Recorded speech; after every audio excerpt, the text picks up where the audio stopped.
James Reid at Issa Pressman, nagkakamalabuan na nga ba?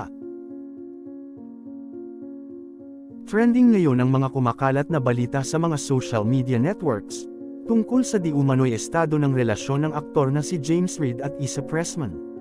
Ayon sa mga balita, hiwalay na raw ang dalawa dahil nga ay inunfollow na nila ang isa't isa sa kanilang mga Instagram account.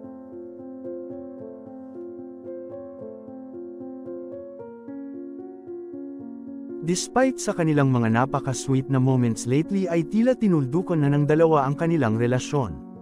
Maaalalang noong nakaraan lang nang masabi nila sa isa sa kanilang mga interviews na silang dalawa ay obsessed daw sa isa't isa.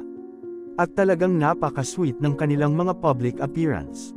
Makikita sa kanya-kanyang Instagram account na hindi na naka-follow sila sa isa't isa, isang bagay na tila ba ay imposibleng mangyari ng aksidente lamang.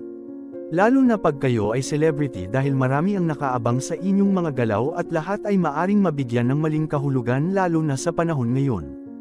Kung ating matatandaan, ay inulan din dati ng batikos ang dalawa dahil nga sa hiwalayang Jadine na labis na ikinagulat ng mga netizens at kanilang mga fans, dahil hindi talaga in-expect ang sudden break-up nina James at Nadine lalo na't sila ay nakatira na sa iisang bubong.